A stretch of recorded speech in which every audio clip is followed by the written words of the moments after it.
Right. మనం శ్రీల గౌరకిషోర్ దాస్ బాబాజీ గురించి చర్చించాము గత వారం. అది ఒకసారి చూసి అతని గురించే, ఆ ఆచార్యులు గారి గురించే ఈ వారం కూడా కొంత విందాం. గత వారం మనం చూశాం ఆయన యొక్క ప్రణతి మంత్రం నమో గౌర కిషోరాయ సాక్షాత్ వైరాగ్యమూర్తయే విప్రలంబ రసాంబోధే పాదాంబుజాయ తే నమః. తర్వాత భజనానందులు గోష్ఠ్యానందులు అని ఉంటారు. భజనానందులు అంటే వారు ఎక్కడో ఒక చోట కూర్చొని భజన చేసుకుంటూ ఉంటారు, వాళ్ళు ప్రచారం చేయరు. గోష్ఠి ఆనందులు అంటే వారు ప్రచారం చేస్తారు. అంత భజనానందులు ఎందుకు ప్రచారం చేయరంటే వాళ్ళ నమ్రతతోటి నేనే సరిగా భక్తి చేయటం లేదు, నేను మిగతా వాళ్ళకి ఏం చెబుతాననే ఉద్దేశంతో ఉంటారన్నమాట వాళ్ళు. కానీ వాళ్ళు కూడా గొప్ప స్థాయికి చెందిన వాళ్ళు, భజనానందులు గోష్ఠి ఆనందులు ఇద్దరు. కానీ అందరూ ఈ విధంగా అర్హత సాధించలేదు. నిర్జన భజన చేయటం, ఏదో ఒక మూలకెళ్ళి జపం చేసుకోవటం, నేను మిగతా భక్తులతో కాకుండా నేనే కూర్చొని జపం చేసుకుంటా, దానికి అందరూ అర్హులు కాదన్నమాట. దానికి చైతన్య మహాప్రభు లేదా ఆయన ప్రతినిధి యొక్క ఆజ్ఞ కావాలి. అందుకే సరస్వతి ఠాకూరు వాళ్ళ అనుచరులకి ఇది సిఫార్సు చేయలేదన్నమాట, నిర్జన భజన అనేది. అంటే జనాలు లేకుండా నేను ఒక్కరినే ఉండి భజన చేసుకు, చాలా మంది అట్లా బృందావనంలో రాధాకుండ ఇలాంటి ప్రదేశాలకు వెళ్ళి ఓ చిన్న కుటీరం కట్టుకొని అక్కడే ఉండిపోతారు. ఇక వాళ్ళు ఎవరిని కలవరు, వాళ్ళే రోజంతా భజన చేసుకుంటారు. కాసేపు వెళ్ళి భిక్షాటన చేసుకొని వచ్చి అది వండుకొని తింటాం. అటువంటిది ఇలాంటి వాళ్ళు చేయగలరు కానీ ప్రతి ఒక్కరికి కాదు అది. అలాగే గౌరకిషోర్ దాస్ బాబాజీ, జగన్నాథ దాస్ బాబాజీ యొక్క శిష్యుడు భాగవత్ దాస్ బాబాజీ, వాళ్ళ శిష్యుడు గౌరకిషోర్ దాస్ బాబాజీ. ఈయన బంగ్లాదేశ్లోని ఫరీదాపూర్ జిల్లాలో జన్మించారు. అప్పట్లో బంగ్లాదేశ్ లేదు, ఈస్ట్ బెంగాల్ అంటారు. పద్మా నది ఒడ్డున జన్మించారు. 20 సంవత్సరాల పాటు గృహస్థుడిగా ఉన్నారు. ఇంటి వ్యవహారాలన్నీ చూసుకున్నారు. ఆయన రైస్ మర్చెంట్ అన్నమాట. ఈ దళారీ వ్యాపారం చేసేవాళ్ళు. తర్వాత వాళ్ళ భార్య చనిపోయిన తర్వాత బృందావనం వెళ్ళి భాగవత్ దాస్ బాబాజీని కలిసి ఆయన దగ్గర బాబాజీ దీక్ష తీసుకొని, బాబాజీ అంటే వీళ్ళు వర్ణాశ్రమం కంటే పైన ఉంటారు. బ్రహ్మచారి, గృహస్థ, వానప్రస్థ, సన్యాసి. సన్యాసి కంటే పైన కూడా బాబాజీ అని ఉంటారన్నమాట. వాళ్ళు ఈ బట్టలు వేసుకోరు, వాళ్ళు తెల్ల బట్టలు వేసుకుంటారు. 30 ఏళ్లుగా బృందావనంలో రకరకాల చెట్ల కింద బతికారన్నమాట ఆయన. రోజుకో చెట్టు కింద ఉంటూ. తర్వాత 1890లో నవద్వీపానికి వచ్చారు. ఆయన అన్ని శవాల మీద కప్పిన బట్టలు ఆడ పారేస్తే వాటిని ఉతుక్కొని అవి వేసుకునేవాళ్ళు. అలాగే అక్కడక్కడ రోడ్డెమ్మట కర్రలు ఇవన్నీ ఉంటే అవి ఏరుకొచ్చుకొని, అలాగే గ్రహణం అప్పుడు కుండలు పారేస్తే ఆ కుండలు తెచ్చుకొని ఆ కుండల్లో అన్నం వండుకోవటం, ఈ విధంగా చేసేవాళ్ళు అన్నమాట. ఆయన దగ్గర వస్తువులంటే ఒక పాటల పుస్తకం ఉండేది. ప్రార్థన, ప్రేమ, భక్తి చంద్రిక అని 2 పాటల పుస్తకాలు అయ్యే అన్నమాట. ఇంకెవరి దగ్గర సేవ తీసుకునేవాళ్ళు కాదు. ఎవరన్నా సేవ చేస్తామన్నా ఊరుకునేవాళ్ళు కాదనమాట. తర్వాత భక్తి సిద్ధాంత భక్తి వినోద్ ఠాకూర్ స్వానంద సుఖదా కుంజ్ అని గోద్రం ద్వీపంలో పెడితే అక్కడికొచ్చారు ఆయన. ఆయనకొచ్చినప్పుడు ఒక టోపీ ఉండేది, ఒక బొట్టు ఉండేది. ఆ బుట్టలో భగవంతుడికి సేవ చేయడానికి కావాల్సినవి ఉండేవి. తర్వాత 1908లో ఆయనకి కళ్ళు కనబడటం మానేసినాయి. భక్తి వినోద్ ఠాకూర్ చెప్పేవాళ్ళు అనమాట, మీరు ఇది తినండి, ఇది తినండి, నేను అన్ని ఏర్పాటు చేస్తానంటే ఆయన నాకేం వద్దని ఉపవాసం ఉండేవాళ్ళు. కాసేపు అది ఇది అట్లా చేసి చివరికి ఆయనకి బాహ్య దృష్టిలో ఆయనకి కళ్ళు పోయినాయి. దాని తర్వాత భక్తి వినోద్ ఠాకూర్ మీరు కలకత్తా వెళ్ళి ట్రీట్మెంట్ తీసుకోండి, అక్కడ నేను అరేంజ్ చేస్తాను డాక్టర్ని అని. అలాగే మీ శిష్యుడు ఉన్నాడు కదా భక్తి సిద్ధాంత సరస్వతి ఠాకూర్, ఆయన సేవ చేస్తారు మీకు అంటే ఆయన లేదు లేదు నేను వెళ్ళను కలకత్తాకి, అది మాయానగరం, మాయానగరంకి వెళ్ళామంటే మాయలో పడిపోతాం. అయినా ఈయన నాకు సేవ చేస్తాడా, ఈయన గొప్పవాడు, ఈయన సేవ చేస్తాడంటే నేను ఊరుకోను, నేను వెళ్ళి గంగలో పడి మునిగిపోతానని చెప్పి అయితే ఇక చివరికి వాళ్ళు ఆపారనమాట. మీరేమి చేయొద్దు, వీళ్ళు సేవ చేయొద్దులే, మీరు కలకత్తా వెళ్ళొద్దని ఆపారు ఆయన్ని. ఆయన కేవలం ఏకాదశి రోజు నిర్జలు అన్నమాట, ఏమి తాగేవాళ్ళు కాదు. మిగతా రోజులు అటుకుల్లో కాసిన నీళ్లు పోసుకొని మిరపకాయలతో తినేవాళ్ళు అనమాట. అటుకులు ఒక్కోసారి వట్టి గంగా నది ఒడ్డున మెత్తటి మట్టి ఉండేది కదా, ఆ మట్టిని తినేవారు. ఆ విధంగా ఆయన ఒక ఆ, ఒకసారి రాత్రిపూట 2 గంటలకి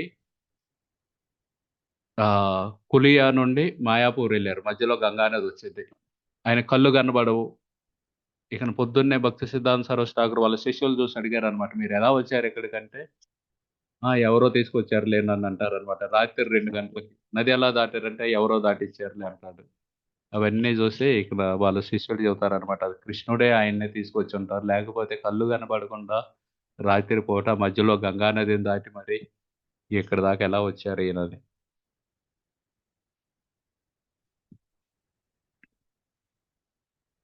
ఆ విధంగా ఒక కొత్త బాబాజీ వస్తారనమాట నవద్వీప్‌కి.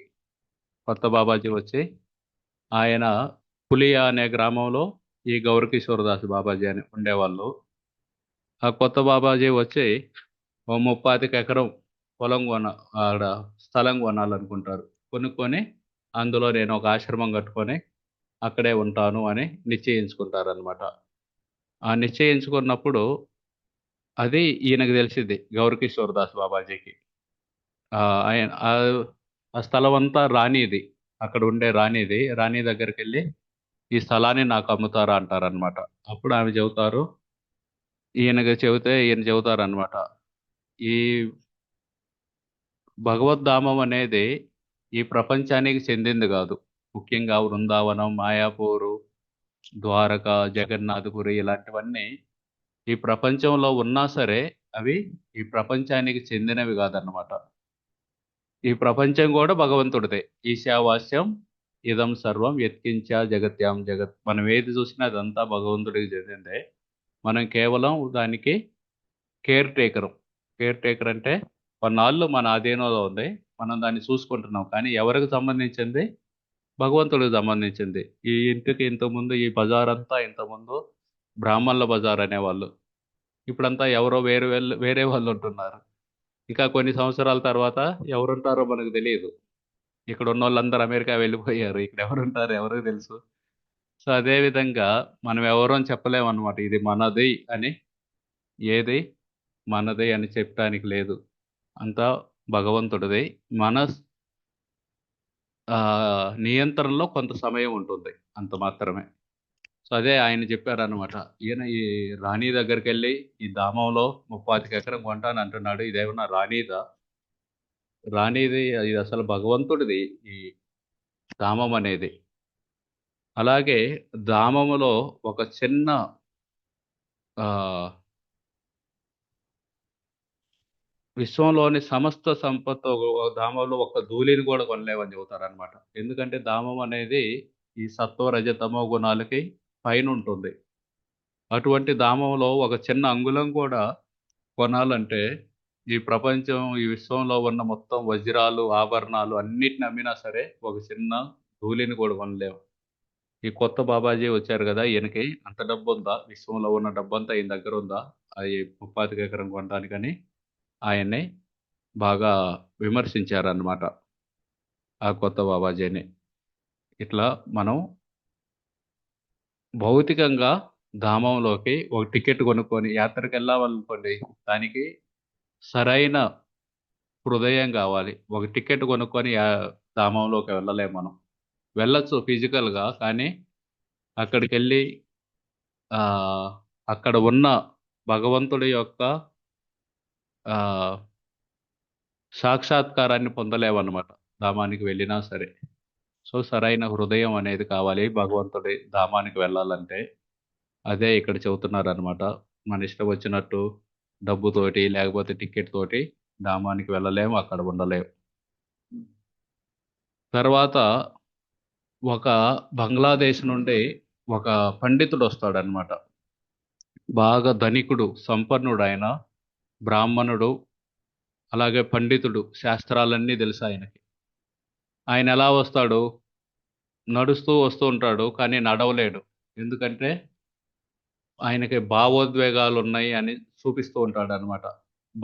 భక్తిలోకెళ్ళిన వాళ్ళకి శరీరంలో 8 రకాల లక్షణాలు కనబడతాయి. వాళ్ళకి గొంతు గద్గదం అయిపోయిద్ది. ఆహ్, మన ఒంటి మీద ఉన్న వెంట్రుకలన్నీ నెక్కబొడుచుకుంటాయి. కళ్ళమ్మట నీళ్లు గారుతూ ఉంటాయి. శరీరం వణుకుతూ ఉండిద్ది. సరిగ్గా నుంచోలేరు.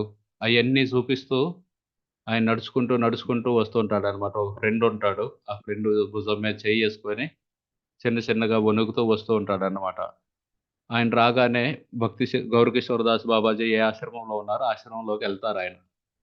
వెళ్ళగానే అక్కడ కూర్చున్నోళ్ళందరూ ఆయనకి లేచి నిలబడి నమస్కరించి, "ఓహ్! ఇంత గొప్ప భక్తుడొచ్చాడు చూడు ఈయనకి శరీరం గూడా వణుకుతుంది. కళ్ళమ్మట నీళ్లొస్తున్నాయి. అంత భగవంతుడి మీద ఎంత ప్రేమ ఇతనికని జెప్పి ఆయన కూర్చోబెడతారనమాట. కూర్చోబెట్టి అందరూ ఆయనకి దండం పెట్టి, వాళ్ళు గూడా కూర్చుంటారు. కూర్చున్నాక గౌరకిషోరదాస్ బాబాజీ అడుగుతారనమాట. ఎవరొచ్చారని. ఎవరొచ్చారంటే ఆళ్ళ ఫ్రెండ్ చెబుతారనమాట. ఈయన చాలా గొప్ప వ్యక్తి. డబ్బున్న వ్యక్తి, పండితుడు, బ్రాహ్మణుడు. ఈయనకన్నీ తెలుసు. ఈయనకి ఈ ప్రపంచం మీద విరక్తి ఎంత డబ్బున్నా సరే ఇంద్రియ తృప్తి అసలు చేయడు. పెద్ద పెద్ద బాగా వండుకొని తినాలని, లేకపోతే అది చూడాలి, ఇది చూడాలి ఇవేమి తెలీదు ఈయనకి. మొత్తం వదిలేసిన వ్యక్తి. ఇటీవలే వాళ్ళ ఇంట్లో దొంగలు పడి 45 ఏళ్ళు దొంగతనం చేసుకెళ్ళి అప్పట్లో ఇదెప్పుడు 1800 ఆహ్, 1907, 8 ఆ సమయంలో. అప్పట్లో 45,000 అంటే చాలా డబ్బు. అంత డబ్బు పోయింది. అయినా సరే ఈయనకి మనసు చలించలేదు. పోతే పోయిందిలే అనుకున్నాడు. ఇప్పుడు మీ దగ్గరకొచ్చారా బాధపడకుండా. మీ దగ్గర వచ్చి చైతన్య మహాప్రభుకి, రామానందరాయకి మధ్యలో జరిగిన సంభాషణ ఎక్కడ జరిగింది? కొవ్వూరులో రాజమండ్రి దగ్గర. అది చాలా గొప్ప సంభాషణ అనమాట. దాని గురించి వినాలనుకుంటున్నాడు. ఎంతోమంది దగ్గరికెళ్లి అడిగాము. వాళ్ళెవరు సరిగ్గా చెప్పలేదు. కనీసం మీరన్నా సరిగ్గా చెబుతారా అని మీ దగ్గరికి తీసుకొచ్చాను. మీరు చెబితే మేము వింటామంటారనమాట.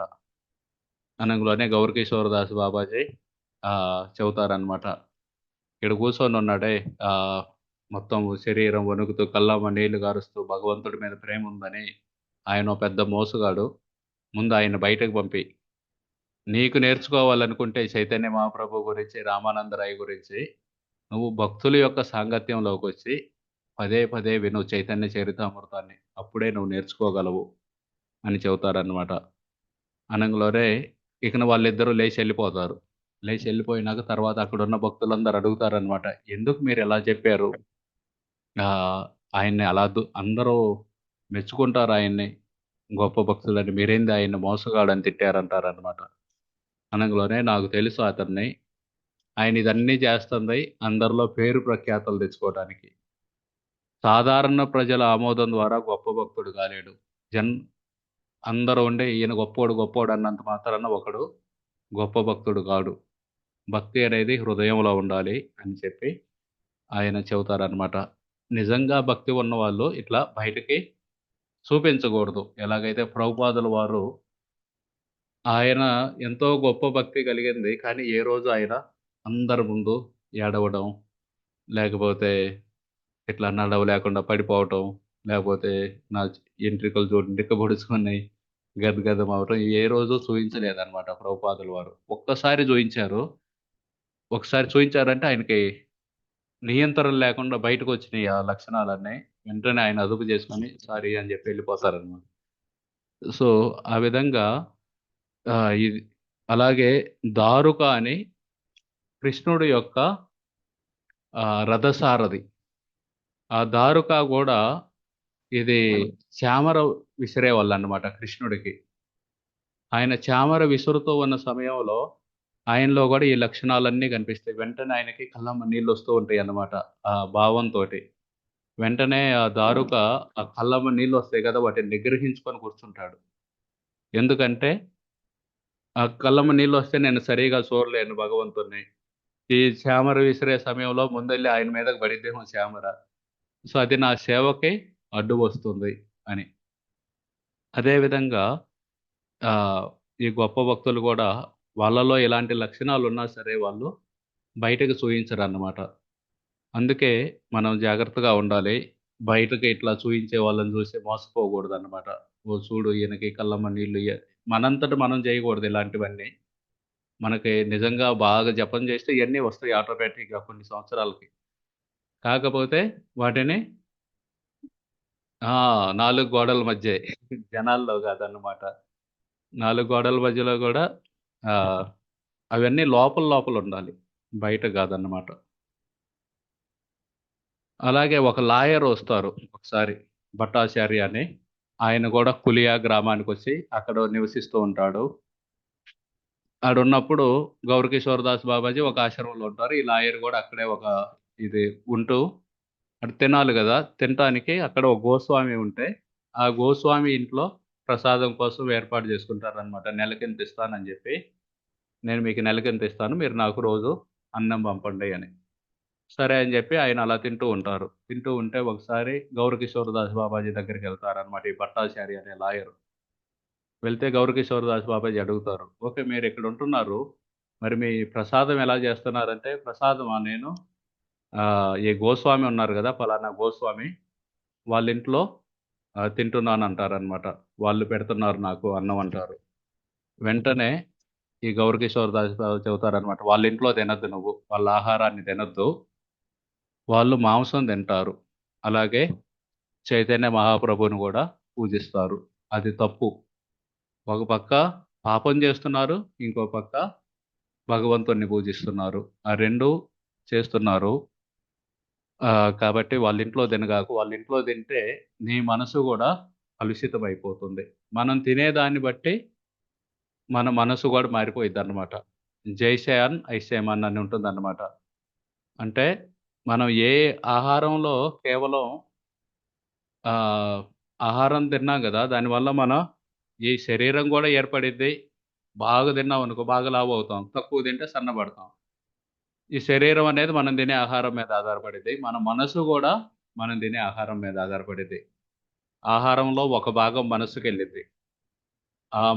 మనం ఎటువంటి ఆహారం తిన్నామో, ప్రసాదం తింటూ ఉన్నారనుకోండి రోజు, వాళ్ళ మనసు క్లీన్‌గా అయిపోయిద్ది.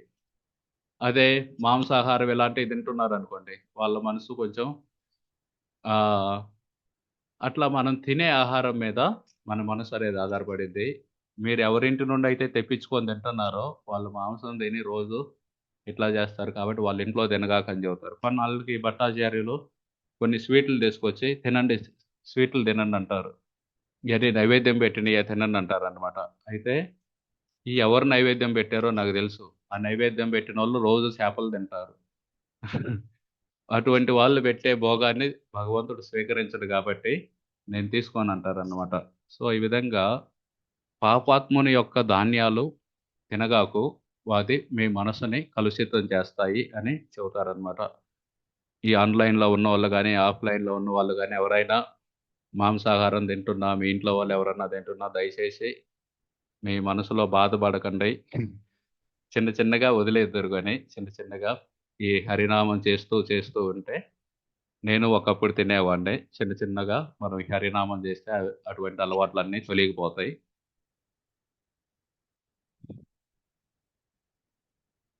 తర్వాత ఆయనకి శ్రీధామ్ మాయాపూర్ అంటే చాలా ప్రేమనమాట గౌరకిషోర్ దాస్ బాబాజీకి. ఆయనుండేది కులియాలో. గంగా నది వచ్చిద్ది. దాని పక్కన మాయాపూర్ ఉంటుంది. ఆ మాయాపూర్ నుండి ఎవరన్నా ఎప్పుడైనా వచ్చారనుకోండి, ఆయనకి చాలా ప్రేమ కలిగేదన్నమాట. చూడు వాళ్ళని ఒకసారి ఒకాయనొస్తాడు. ఒక గృహస్థుడొస్తాడనమాట. ఆయన భజన కుటీర్‌లో కూర్చొనుంటాడు. కూర్చొని ఆ గృహస్థుడు రాంగానే తలుపు మూసేస్తాడు. అంతనే ఆయనెళ్ళి వాళ్ళ సేవకుడికి చెబుతారనమాట, నేను బాబాజీని కలవాలి అని. కలవాలంటే ఎళ్లి అడుగుతారు, ఆయన మిమ్మల్ని కలుస్తాడంట అని. నన్ను కలవాలంటే రూ. 2 ఇయ్యాలంటారీయన. అనంగానే సరే నాకేం ప్రాబ్లమ్ లేదు, రూ. 2 ఇస్తానని ఇస్తారనమాట. ఇస్తే తలుపు తీస్తారు. తలుపు తీసి ఆయన వెంటనే ఆ గృహస్థుడు నమస్కారం చేసి దగ్గరకు రాగానే మళ్ళీ వెంటనే దగ్గరకు లాక్కొని ప్రేమగా, "నువ్వు చైతన్య మహాప్రభు యొక్క జన్మస్థానం నుండొచ్చావు. ఎంత గొప్పవాడివి నువ్వు. ఆహ్, నీకు తప్పకుండా నీ ప్రార్థనలు కృష్ణుడు వింటాడు. నువ్వు ఇలాగే రోజు జపం చేస్తూ ఉండు" అని ఆయనకి చెబుతారనమాట. అలా ఎవరొచ్చినా సరే మాయాపూర్ నుండి వాళ్ళని ఆప్యాయంగా చూసుకొని, వాళ్ళందరిని మీరు డైరెక్ట్‌గా ధామం నుండి చైతన్య మహాప్రభు ఎక్కడ పుట్టారో అక్కడ పుట్టారు మీరు గూడా. మీరెంతో అదృష్టవంతులు. ఆ విధంగా పొగిడేవాళ్ళనమాట. ఎందుకంటే ధామంలో పుట్టటం మామూలు విషయం గాదు. మనకు గూడా ఎవరన్నా తిరుపతిలో గాని, అహోబిలంలో గాని, ఇట్లా మంగళగిరిలో గాని, సింహాచలం ఎవరన్నా పుడితే వాళ్ళు సాధారణ వ్యక్తులుగా మనం తీసుకోకూడదనమాట. వాళ్ళు ఎన్నో జన్మలు పుణ్యం జేసుకుంటే ఆ ప్రదేశంలో పుట్టారనమాట. వాళ్ళని ధామ్ వాసీలంటారు. సో, అటువంటి వాళ్ళని మనం గౌరవించాలి. అటువంటి ప్రదేశాల్లో ధామంలో ఒక్కోసారి వాళ్ళు పాప కార్యాలు చేసినా సరే, ఒక్కోసారి కొంతమంది ధామంలో ఉంటారు. కానీ ఆహ్, పాపం చేస్తారు. మాంసం తినటం, వ్యభిచారం చేయటం ఇలాంటివి. అటువంటి వాళ్ళకు కూడా ప్రభుపాదుల వారు చెబుతారు. వాళ్ళు ఇంకో జన్మెత్తుతారు ధామంలో. ఇంకో జన్మలో వాళ్ళు పందిగానో, కోతిగానో పుడతారు ధామంలోనే. బృందావనంలో చాలా కోతులు ఇయన్నీ ఉంటాయి. మళ్ళీ దాని తర్వాత వాళ్ళు ఈ మళ్ళీ పుట్టుకనేది ఉండదు. ఆ విధంగా చెబుతారనమాట. కాబట్టి ధామంలో పుట్టటం చాలా అదృష్టం. అలాగే ఆయన మళ్ళీ మళ్ళీ చెప్పేవాళ్ళనమాట. ఈ మనలో ఈ భక్తి పారవశ్య లక్షణాలున్నా సరే, వాటినెప్పుడూ ప్రదర్శించకూడదు. ఎలాగైతే పతివ్రత అయిన భార్య ఆమె శరీరాన్ని కప్పి ఉంచుకుంటుంది బయటున్నప్పుడు. అదే విధంగా ఈ భక్తుల్లో గూడా ఈ భావ లక్షణాలున్నా సరే, వాటిని బహిర్గతం జేయకూడదు. ఈ కళ్ళమ్మ నీళ్లు పెట్టుకోవటం ఇలాంటివన్నీ. ఎలాగైతే చైతన్య మహాప్రభు ఆయన కొవ్వూరొస్తారనమాట. కొవ్వూరులో ఒకరిని కలిశారు. ఇందాక క్లాస్‌లో జెప్పాను. ఆయన పేరు గుర్తుందా ఎవరికైనా? ఆ! కరెక్ట్ చెప్పండి. ఆ! ఆన్‌లైన్ వాళ్ళకి గుర్తుందా? ఇక్కడైతే ఒకళ్ళు ఆన్సర్ జెప్పారు. కొవ్వూరులో చైతన్య మహాప్రభు ఎవరిని కలిశారు?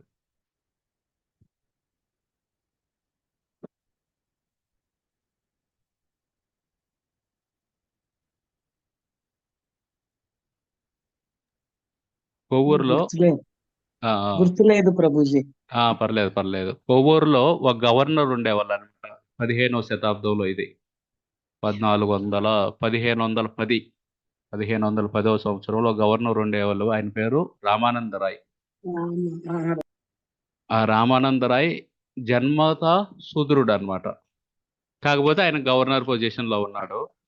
గవర్నర్ పొజిషన్‌లో ఉన్నాడు కాబట్టి బ్రాహ్మణులందరూ ఆయన్ని మంత్రాలు చదువుకుంటూ గోదావరి స్నానానికి తీసుకెళ్తారు. గవర్నర్ కాబట్టి. ముందు బ్రాహ్మణులెళ్తే ఆయనెళ్తారు. వెళ్లి ఆయన గోదావరిలో స్నానం చేసేటప్పుడు వీళ్ళందరూ మంత్రాలు చదువుతారు. మళ్ళీ తిరిగొస్తారు. ఆహ్, రాజమండ్రికి.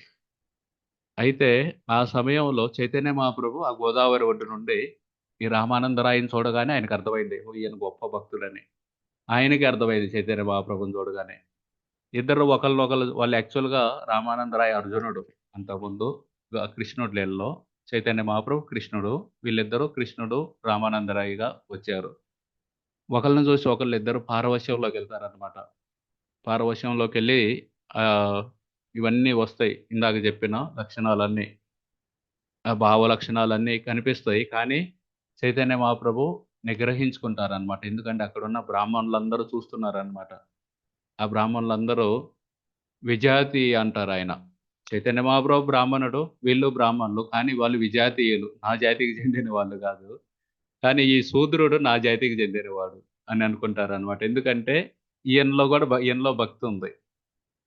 సో, వాళ్ళందరూ బ్రాహ్మణులందరూ ఏంది ఈయనేంది ఈ సన్యాసేంది, ఈ శూద్రుడిని జూసి ఈ విధంగా భావభక్తిలోకెళ్ళిపోయాడని అనుకుంటారేమో అని జెప్పి, వాళ్ళేమన్నా అనుకుంటారని ఆయన ఆ లక్షణాలొచ్చినా సరే ప్రదర్శించలేదనమాట. అదే విధంగా మనలో గూడా మనమందరం ఇప్పుడు చిన్న స్థాయిలో ఉన్నాం. ఇప్పుడిప్పుడే భజన మొదలుపెట్టాం.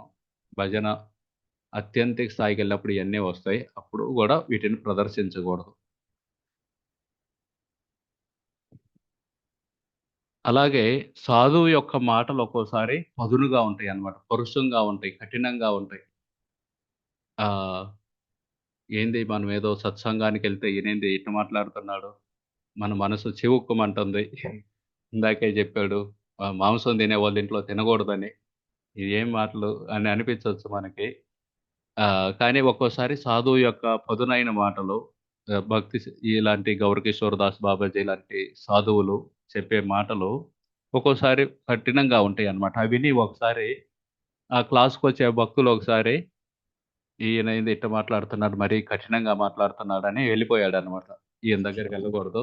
నా పని నేను చేసుకుంటాను హ్యాపీగా. నాకు కుటీరం ఉంది. కుటీరంలోకెళ్ళి రోజు మాల చేసుకుంటాను. కొంచెం భిక్షాటన తెచ్చి తింటాను. మళ్ళీ మాల చేసుకుంటాను అని అట్లా వెళ్ళిపోయి అలా చేస్తూ ఉన్నాడు. కొన్ని రోజుల తర్వాత మళ్ళీ తిరిగొచ్చాడు. గౌరకిషోర్ దాస్ బాబాజీ దగ్గరికి. తిరిగొస్తే గౌరకిషోరదాస్ బాబాజీ అడిగారనమాట. ఎక్కడికెళ్ళావు ఇన్నాళ్ళు కనపడట్లేదని. అంటేను మీ దగ్గరకొచ్చి తిట్లు తినే కంటే ప్రశాంతంగా నా భజన నేను చేసుకుంటాను హాయిగా అని చెబుతాడనమాట ఆయన. అంటే అప్పుడు భక్తి గౌరకిషోరదాస్ బాబాజీ మహారాజ్ చెబుతారనమాట. అట్లా గాదు. మనం భగవంతుడికి సంబంధించిన విషయాలు సాంగత్యంలో వినాలి. అందరి మిగతా భక్తుల యొక్క సాంగత్యంలో వింటేనే మంచిది. ఆ విధంగా మనం మాయ నుండి, ఈ మోహం నుండి బయటపడతాం. అదే ఏకాంతంలో భగవంతుని ఆరాధించడం వల్ల మాయలోకి వెళ్తాం. మనం ఏకాంతంగా ఉండి, నా భక్తి నేను చేసుకుంటానంటే చిన్న చిన్నగా మాయలోకెళ్ళిపోతాం. కాబట్టి మీరు కఠోరమైన మాటలు విని ఆహ్, వెళ్ళిపోవద్దు భక్తి మార్గం నుండి అని చెబుతారనమాట ఆయనకి. ఎవరైతే కఠోరమైన మాటలు మాట్లాడే భక్తుడు నీకు నిజమైన మిత్రుడు అని చెబుతారు. నిజంగా నీకు మిత్రుడంటే వాళ్ళు కఠినమైన మాటలు మాట్లాడి నిన్ను మాయలో నుండి బయటపడేస్తారు. అలా అని జెప్పి మనం మిగతా భక్తులకి వాడొద్దు. నేను వీళ్ళకి సహాయం జేస్తాను ఇప్పటి నుండి అని వీళ్ళని తిడతానంటే అట్లా గాదు. ఆ విధంగా గాదు. ఎవరైతే ఆ ఉన్నత స్థాయిలో ఉండి మార్గదర్శిగా చూపిస్తున్నారో వాళ్ళు ఒక్కోసారి కఠినమైన మాటలు మాట్లాడతారు. కానీ అది మనల్ని మాయ నుండి బయటకు తేవటానికే. తర్వాత ఆయన చెబుతారనమాట. ఇంట్లో గూడా భార్య, బంధువులు ఈళ్ళందరూ గూడా తిడుతూ ఉంటారు. వాళ్ళు తిట్టినంత మాత్రాన బయటికెళ్తున్నావా? బయటికెళ్ళవు. భార్య ఎంత తిట్టినా సరే ఇంట్లోనే ఉంటాం. సర్లే అని జెప్పి వాళ్ళని సముదాయించడానికే ప్రయత్నిస్తాం. బంధువులు మనకి వాళ్ళకి కావాల్సినయన్నీ తెచ్చి పెట్టలేదనుకో తిడుతూ ఉంటారు. అయినా సరే వాళ్ళ సాంగత్యాన్ని వదలకుండా ఇంట్లోనే ఉంటున్నావు. కానీ ఒక సాధువు ఏదన్నా తిడితే మాత్రం నేను భక్తిని వదిలేసి ఎళ్ళిపోతానంటున్నావు. అట్లా ఇట్లా అని ఆయనకి చెబుతారనమాట. ఈ సాధువు యొక్క కఠినమైన పదాలు ఔషధంగా స్వీకరించండి. మెడిసిన్ తియ్యగుంటుందా? తియ్యగుండదు. చాలా చేదుగుంటుంది. కానీ అది మనకి ఉపయోగాన్ని కలిగిస్తుంది. అదే విధంగా ఈ సాధువు యొక్క కఠినమైన పదాలు ఔషధంగా స్వీకరించండి. అవి మనకి ఆహ్, మేలును చేకూరుస్తాయని చెబుతారనమాట. ఆ సాధువు యొక్క మాటలు కత్తుల్లాంటియన్నమాట. కత్తితోటి మేకని బలిపీఠం మీద నరుకుతారు. మరి ఆ మేకేంది? మన కోరికలు. సాధువు యొక్క మాటలు మన కోరికలనే మేకల్ని నరుకుతాయి. కాబట్టి ఎప్పుడూ వాళ్ళ మాటలు పదునైనయి, కఠినంగా ఉన్నా సరే స్వీకరించండని ఆయనకి హితవు చెబుతారు. ఒకవేళ సాధువు విపరీతంగా పొగుడుతుంటే అది హాని కలుగుతుంది. అది మనల్ని ఆహ్, మాయలో ఉంచే విధంగా చేస్తుంది. ఈ విధంగా చెబుతారనమాట. ఈ విధంగా భక్తి గౌరకిషోరదాస్ బాబాజీ మహారాజ్ యొక్క ఒకరోజు రాత్రి ఆయనకి ఎవరైతే ఈ పరమహంసలు, ఈ బాబాజీలు ఉంటారో వాళ్ళకి పరమాత్మతోటి డైరెక్ట్ కనెక్షన్ ఉంటుంది. పరమాత్మతో డైరెక్ట్ కనెక్షన్ అంటే ఇక్కడుంటారు. కానీ ఎక్కడో ఉన్న జరిగే పనులు గూడా వాళ్ళకి తెలుస్తూ ఉంటాయి. వాళ్ళు ఏడున్నా సరే కొండముంజలూరులో ఏం జరుగుతుందో తెలుస్తూ ఉండిద్ది. మనకనుకో ఫోను జేసి అడగాలి. ఇంకా ట్రాక్టర్ రెడీ అయిందా లేదా? లేకపోతే అయన్నీ వాళ్ళొచ్చారా? వీళ్ళొచ్చారా? బ్యానర్‌లు తీశారా? ఇయన్నీ మనం అడుగుతాం. ఎందుకంటే ఆడేం జరుగుతుందో మనకు తెలీదు. కానీ సాధువులకు తెలుసన్నమాట. వాళ్ళిక్కడే ఉంటారు. ఇలాంటి గొప్ప వ్యక్తులకి, పరమహంసలకి వాళ్ళకి డైరెక్ట్ కనెక్షన్ ఉంటుంది గాబట్టి ఎక్కడేం జరుగుతుందో తెలిసిద్ది. అందుకే ఆయన ఒకరోజు పడుకొనుంటారు రాత్రి పూట. 1కి సడెన్‌గా లేస్తారనమాట. లేసి చూసారా? చూసారా? అంటుంటాడనమాట. ఆ పక్కన పడుకున్నోళ్ళందరూ గూడా వాళ్ళు గూడా లేస్తారు. ఏమైంది బాబాజీ? ఏమైంది బాబాజీ? అంటే ఫలానా ప్రచారకుడున్నాడు గదా! ఆయన పావన జిల్లాకెళ్ళాడు. భాగవతం క్లాస్ ఇయటానికి. క్లాస్ ఇచ్చి రాత్రి పూట ఒక వితంతువుతోటి ఆయన శృంగారం జేస్తున్నాడు. నేను చూస్తున్నాను. మీకు కనపడుతుందా? అంటాడనమాట. అనంగలోనే ఇకన ఆ విధంగా తిడతాడనమాట. ఇలాంటి వాళ్ళు ఒక పక్క ధర్మం గురించి మాట్లాడుతున్నారు. కానీ ఇలాంటి పాప కార్యాలు జేస్తున్నారు. ఈ విధంగా వాళ్ళు ఈ మతానికి చెడ్డ పేరు తెస్తున్నారు అని చెబుతారనమాట. చెప్పి ఈయన ఊరూరికి ఎళ్లి భాగవతం ఇయన్నీ చెబుతున్నాడు. ఆ విధంగా డబ్బు కూర్చుకొని ఆయన పొట్ట నింపుకోవడానికి చెబుతున్నాడు ఇలాంటివి అని తిడతారనమాట. ఈ విధంగా వీళ్ళు ఎక్కడ ఏవి జరుగుతున్నాయి అన్నీ చూస్తూ ఉంటారనమాట. ఆయన ఒకసారి అందరూ వచ్చిన సమయానికి కాళ్ళని గుడ్డతో కప్పుకొని కూర్చున్నాడనమాట. గుడ్డతో కప్పుకొని కూర్చుంటే అందరూ అడిగారనమాట, ఏందండి గుడ్డతో కూర్చుకున్నారని. మనం కూడా అప్పుడప్పుడు దోమలు కుడుతుంటే గుడ్డతో కప్పుకుంటాం పాదాలని. సో ఆయన అలా కట్టుకొని ఉన్నాడు. ఏందంటే ఎవరో చెప్పారంట నేను వైష్ణవున్నని. అందరూ నా పాదధూళి తీసుకోవడానికి వస్తున్నారు. నేను వైష్ణవుని కాదు. నా పాదధూళి ఎవ్వరు తీసుకోకూడదు. అందుకే నేను గుడ్డతో కట్టుకున్నాను. చాలా మంది వాళ్ళు పెద్ద పెద్ద ఈ చైర్‌లో కూర్చొని వాళ్ళ కాళ్ళు చాపుకొని అందరిని చెబుతూ ఉంటారు. వచ్చి మా పాదాలు తాకి మా ధూళి తీసుకోండని. వాళ్ళ దగ్గరికెళ్ళండి. వాళ్ళ దగ్గరికెళ్ళి ధూళి తీసుకోండి చాలా దొరికిద్ది. నా దగ్గరికి రావద్దు దయచేసి అని చెబుతాడన్నమాట. అందుకనే నేను గుడ్డతో కప్పుకున్నానని చెబుతాడు. తర్వాత ఇంకొక భట్టాచార్య ఆయన దగ్గరకొస్తారనమాట. ఆయన దగ్గరకొచ్చి మీరు పెద్ద బాబాజీలు దయచేసి నా మీద కృప చూయించండి అంటారనమాట. కృప చూయించండి ఈ గౌరకిషోరదాస్ బాబాజీ ఏం కృప చూయిస్తాను? నా దగ్గర పూరీలు లేవు, నా దగ్గర రసగుల్లాలు లేవు, నా దగ్గర సందేశ్ లేవు. సందేశ్ అనేది ఒక స్వీట్ బెంగాల్లో. అయన్నీ లేవు. నేనేం కృప చూయిస్తాను నీకు ఇవ్వటానికి అంటారనమాట. అంటే లేదు లేదు మీరేదన్నా మంచి మాటలు చెప్పండి 4 అని చెబుతారనమాట. అంటే ఈయన ఆలోచించి చెబుతారనమాట. కుక్క కూడా తినని ఆహారాన్ని తిను. జనరల్‌గా మనమంతా తిని మిగిలిపోతే అది బయట పెడతాం. అది కుక్క తినిద్ది. అటువంటి కుక్క కూడా తినని ఆహారం అంటే ఇంకా పాడైపోయిన హీనమైన ఆహారాన్ని తిను. అలాగే బట్టలు నువ్వు వేసుకునే బట్టలు ఎలా ఉండాలంటే దొంగొచ్చి ఎతికాడు. ఏదో ఒకటి దొంగతనం చేయాలని. ఆ దొంగ నీ బట్టలు చూసినా సరే ఛీ! ఛీ! అని ఎళ్ళిపోవాలన్నమాట. దొంగ కూడా దొంగిలించని బట్టలు ఏసుకో. ఇయ్యే నేను ఇచ్చే సూచనలు అంటాడన్నమాట. అనగానే ఆ భట్టాచార్యులు సరే సరే అని వెళ్ళిపోతాడు. సో ఈ విధంగా ఆహ్, గురువు అనే వ్యక్తి ఆహ్, కేవలం మన కోరికలు తీర్చడం కోసం కాదన్నమాట. ఈ మధ్య కాలంలో అందరూ ఆహ్, చెబుతూ ఉంటారన్నమాట. ఆహ్, గురువుని కూడా మనం ఇంట్లో ఒక పిల్లిని పెంచుకుంటాం, కుక్కను పెంచుకుంటాం. అట్లాగే ఒక గురువుని కూడా పెంచుకుందాం. ఒక గురువుని కూడా పెట్టుకుందాం. ఆ గురువు ఏం చేస్తాడు? మనకెప్పుడు ఏది కావాలన్నా దయచేసి మాకు అది కావాలి, ఇది కావాలంటే ఆయన తీరుస్తూ ఉంటాడు. సో, గురువు అనేది ఆ విధంగా కాదనమాట. గురువు అనే వ్యక్తి మనకి భగవద్ధామం వెళ్ళటానికి దారి చూయించాలన్నమాట. అదే ఈయన చెబుతారనమాట. నువ్వు ఈ విధంగా వచ్చి నా దగ్గరకొచ్చి దయ చూపు, నా కోరికలు తీర్చు ఇయన్నీ అంటున్నావు. నేను చెప్పేదంతా ఒకటే. నువ్వు కుక్క గూడా తినని తిండి తిను. దొంగ గూడా దొంగతనం చేయని బట్టలేసుకో. ఇదే నేను చెప్పే సూచనలు అని చెప్పి పంపిస్తాడనమాట ఆయన్ని. ఆ తర్వాత ఇంకొక గోస్వామి వస్తారు. ఆయనొచ్చి గౌరకిషోరదాస్ బాబాజీకి నాకు అష్టకాలీయ లీలల గురించి చెప్పమంటారనమాట. అష్ట అంటే ఎంత? కాళీ అంటే?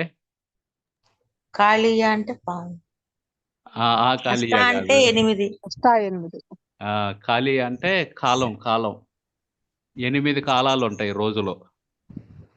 ఆ 8 కాలాల్లో కృష్ణుడు చేసే లీలలు ఉంటాయన్నమాట. ప్రతి 3 గంటలకి మారుతూ ఉంటాయి. అవి ఈళ్ళందరూ చూస్తారు. యాక్చువల్‌గా ఈ పరమహంసలు వాళ్ళకి మనోదృష్టిలో ఆ లీలలన్నీ కనబడుతూ ఉంటాయి. వాళ్ళనడిగితే వాళ్ళు వివరిస్తారు. ఇప్పుడు కృష్ణుడు ఇది చేస్తున్నాడు. ఇప్పుడు కృష్ణుడు గోవులన్నీ గోవర్ధన్ దగ్గరికి తీసుకెళ్లారు. ఇప్పుడు కృష్ణుడు గోపబాలులతో ఆడుకుంటున్నారు. ఇయన్నీ చెబుతారనమాట. ఆ గోస్వామి వచ్చి అడుగుతారనమాట. మాకు ఈ అష్టకాళీయ లీలలన్నీ వివరించండి అని. ఈయనుండి ఇప్పుడు నాకు సమయం లేదు. తర్వాత చెబుతాలే. తర్వాత ఎప్పుడన్నా ఖాళీగా ఉన్నప్పుడు చెబుతాను. మళ్ళీ రా. అలా మళ్ళీ మళ్ళీ పంపిస్తూ ఉంటే చివరికి ఆయనకి విసుగు పుట్టిద్దనమాట. ఎన్ని సార్లు ఎళ్లి అడిగాను. ఒకసారి కూడా చెప్పటం లేదు. నేనెళ్ళనని చెప్పి ఆయన మానేస్తాడు. అప్పుడు ఈయన చెబుతారనమాట. ఈ అష్టకాళీయ లీలలు వినడానికి ముందు చెడు సహవాసాన్ని వదులుకోవాలి. చెడు సహవాసం అంటే ఏంది?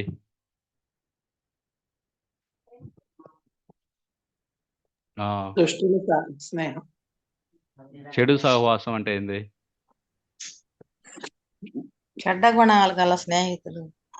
చెడ్డ గుణాలు గల స్నేహితులు. ఇంకా? దొంగతనాలు చేసేవాళ్ళు పక్కకెళ్ళకూడదింకా. చెడ్డ అలవాట్లు ఉన్నవాడు. అభక్తుల స్నేహం. భక్తి భక్తి చేయని చేయలేని వాళ్ళు అయ్యో భక్తి చేయని వాళ్ళ ఏదో స్నేహ సహవాసం కూడా ప్రమాదకరమైంది. ఎందుకంటే వాళ్ళని మిమ్మల్ని నిరుత్సాహపరుస్తుంటారు. ఎందుకు ఇయన్నీ చేయటం? నువ్వెళ్ళి యాత్రలకెళ్ళొచ్చావు ఏం ఉపయోగం? మాల చేస్తున్నావు ఏం ఉపయోగం? ఇయన్నీ చెబుతూ ఉంటారనమాట. సో, అందుకే ఆహ్, అలాగే సీరియల్లు ఇయాల పొద్దున్నే ఒకళ్ళింటికెళ్ళాను మాతాజీ ఇంటికి. సీరియల్ వస్తుంది. నలుగురు మా ఒక సైడేమో ముగ్గురు మాతాజీలున్నారు. ఒక ముగ్గురు ఆడవాళ్ళున్నారు. ఒక సైడ్ ఇంకొక ఆమె ఉంది. అందరూ ఒకళ్ళనొకరు సీరియస్‌గా చూసుకుంటున్నారు. కోపంగా తిడుతున్నారు. అంటే నేను వినలేదయ్యి. ఆ మొఖం చూస్తేనే అర్థమవుతుంది. అయన్నీ నేర్పుతారనమాట మనకి వాళ్ళు. ఆ సీరియల్‌లో అయన్నీ చెడు సహవాసం. అయన్నీ చూస్తే మనం గూడా అరే! కొంచెం ట్రై చేసి చూద్దాం. ఇయి చేద్దాం అనిపిచ్చిద్ది. సో, అటువంటి వాటినన్నిటిని వదిలేసుకోవాలి. తర్వాత పవిత్ర నామాలను నిరంతరం జపం జేయాలి. భగవంతుడి నామం జపం జేయాలి. చెడు సహవాసాన్ని వదిలేయాలి. అలా చేస్తే కృష్ణుడి యొక్క నామము, రూపము, గుణము, లీలలు మనకి వాటంతట అవే బయటకొస్తాయి. అథా శ్రీకృష్ణ నామాది నభవేద్ గ్రాహ్యమింద్రియైర్ సేవోన్ముఖైః జిహ్వాదో స్వయం ఏవ స్ఫురత్యద. అథా శ్రీకృష్ణ నామాది నభవేద్ గ్రాహ్యమింద్రియే. మన ఇంద్రియాలతోటి మనం కృష్ణుడి యొక్క లీలలని వీటన్నిటిని చూడలేమన్నమాట. సేవోన్ముఖైః జిహ్వాదో మన ఇంద్రియాలతోటి సేవ చేయాలి. ముఖ్యంగా జిహ్వతో మొదలుపెట్టి. జిహ్వతో 2 సేవలు చేయొచ్చు నాలుకతోటి. ఏమేమి సేవలు?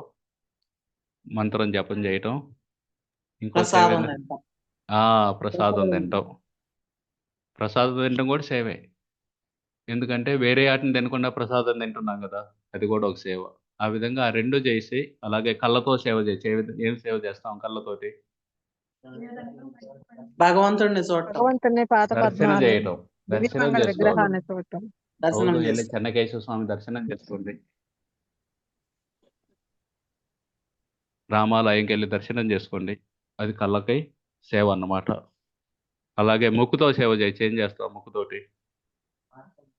ఏం భగవంతుని వాడుతున్నావు? పూలు వాసన చూడటం, తులసి వాసన డియోడ్రెంటా? నీళ్ళు, భగవంతుని పూలు వాసన చూడటం. పూలు, తులసి తులసి, దళం, సాంబ్రాణి కడ్డీలు ఇవన్నీ వాసన చూస్తాం. అలాగే చెవులతో సేవ చేయొచ్చు. కీర్తనలు వింటాం, నామాన్ని నామం వినటం. వింటాం. మనం చేసే జపం మనం వినాలి. అలాగే ఇట్లా క్లాసులు వింటాం. ఇవన్నీ సేవలన్నమాట. ఆ విధంగా మనం సేవ చేస్తే ఇంద్రియాల ద్వారా ఆటోమేటిక్‌గా భగవంతుడి లీలలు ఇవన్నీ మనకి ఆహ్, వెల్లి విరుస్తాయన్నమాట. స్వయంగా స్వయం ఏవ స్ఫురత్యద అని చెప్పారు.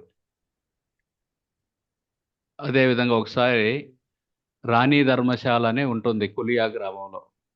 ఆ రాణి ధర్మశాల వాళ్ళు ఈ గౌరకిషోరదాస్ బాబాజీకి వచ్చి చెబుతారనమాట. దయచేసి మీరు ఇట్లా ఈడ కుటీరంలో ఉంటున్నారు. ఈడ పాములు ఇయన్నీ ఉంటాయి. వచ్చి మా ధర్మశాలలో ఉండండి. మీకు 2 గదులు ఇస్తాం అని చెబుతారనమాట. ఈయనుండి మీరేం అనుకోకపోతే నాకు ఒక సేవ చేస్తారంటారనమాట. వాళ్ళుండి మీకు సేవ చేయటానికే కదా వచ్చింది. దయచేసి చెప్పండి మీకేం కావాలంటే, మీ ధర్మశాలలో పబ్లిక్ టాయిలెట్ ఉండేది కదా! అది మరుగుదొడ్డి. అందులో ఉండటానికి నాకు అవకాశం ఇస్తారంటారనమాట. వాళ్ళుండి బాబాజీ మీరేం మాట్లాడుతున్నారు? మీకు 2 గదులు ఇస్తామండి మేము. అవి ఇవ్వడానికి వస్తాం. మీకు పబ్లిక్ టాయిలెట్‌లు ఉండాలంటే మాకేం ఇబ్బంది లేదు. కానీ మేము ఎలా చేస్తాం అలాంటి పాడు పని అంటారనమాట. దయచేసి నాకు ఆ మరుగుదొడ్డిలో ఉండే అవకాశం ఇయ్యండి లెటిన్‌లో.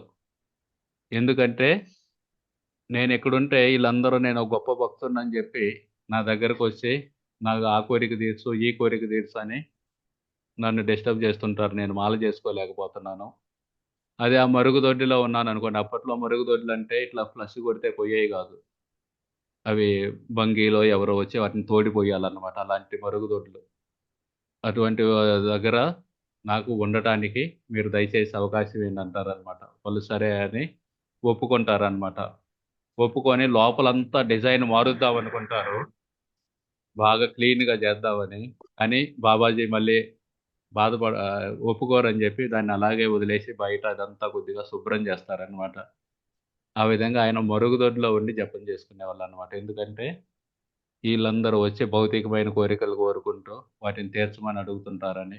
ఈ మధ్య కాలంలో చాలా మతాలు వీళ్ళందరూ మా మతం పాటించండి, మీ రోగాలు తీరుస్తాం, లేకపోతే మీకు ఆ డబ్బులు వస్తాయి, మీ కోరికలు తీరుస్తాం, ఇవన్నీ చెబుతుంటారు. వాళ్ళు నిజంగా చేస్తారో లేదో తెలియదు.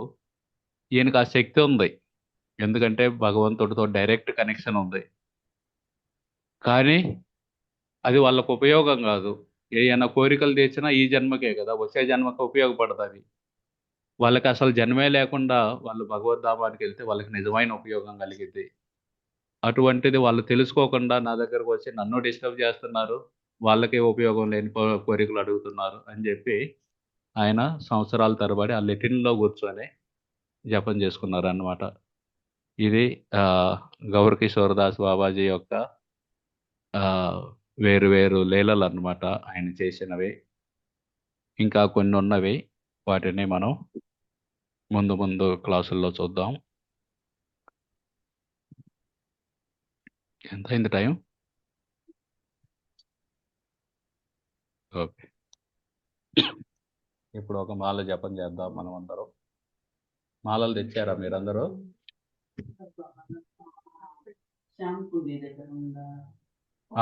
Correct correct correct. ఆడ చైతన్య మఠంలో రాధాకుండ శ్యామకుండ ఉంటాయి కదా, శ్యామకుండ దగ్గర ఉంటారు.